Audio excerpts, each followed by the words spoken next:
Before we look at how to use the video or the Uszka form, let's look at the form itself. It's about 9.5 inches in diameter, has 55 holes in it. You can make 55 dumplings at a time. The form is almost a 1/4 inch thick. It's made out of polystyrene. It's very strong. This is not at all a cheap piece of plastic. It's strong.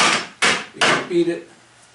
It has polystyrene legs. They won't scratch.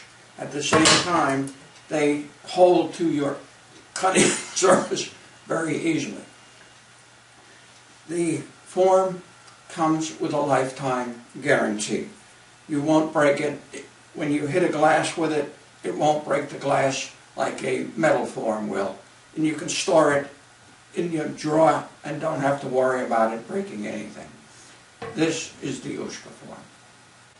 Alright, this is how we use the dumpling mold or Uszka form.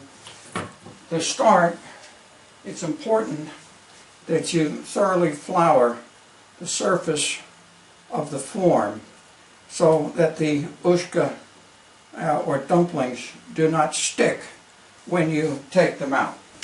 Then one side of your dough should be fairly well floured, but the other side shouldn't have any flour at all. The idea is to have the flour on the bottom side so that the dumplings pop out after they're sealed, and you don't want flour on the sealing side so you get a good stick. Now, in this case, what I'm doing is making some meat dumplings, and I make these little meat the filling on the side.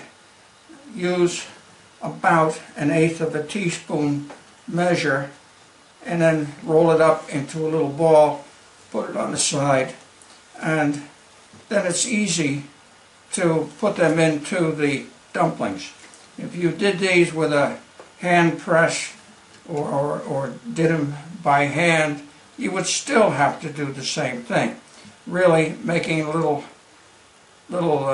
meat filling for this is actually the time-consuming process. But you notice how fast this goes now.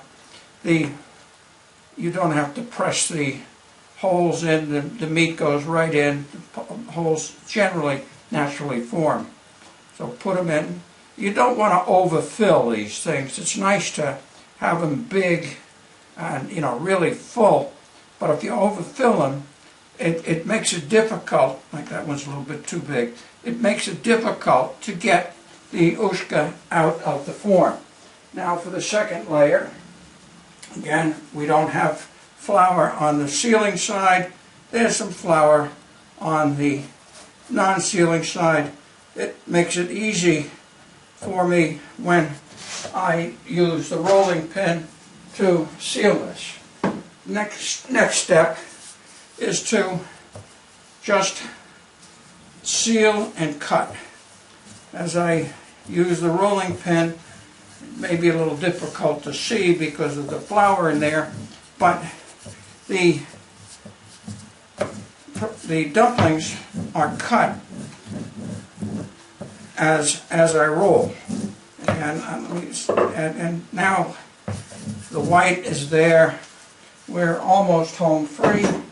What I do is I remove the trimmings from the dumplings, and we turn it over, and look at that. They drop right out. How easy it is. And look at what we have here. We have just made some beautiful meat dumplings. Look how nice and full they are. Notice how easy that was. Just pop them out. Critical in this process, make sure that you flour the sides that are not sealed and no flour at all on the sides where you're going to seal. Look at those. Those are nice, plump, pretty, and they are delicious. I make them because people around here love them. They just eat them all the time. I hope this helps. Okay, after boiling, we put them on a nice Polish pottery plate. This is what you get. You put these right on a table. I put some butter on them, and people will pick at them. You have the things as an appetizer, or put them right along with the main course. Put them out as an appetizer. People pick at them all the time. Look how pretty those are. And you saw how easy that was to make. The things just dropped out of the form. Like I say, the longest part was making the filling.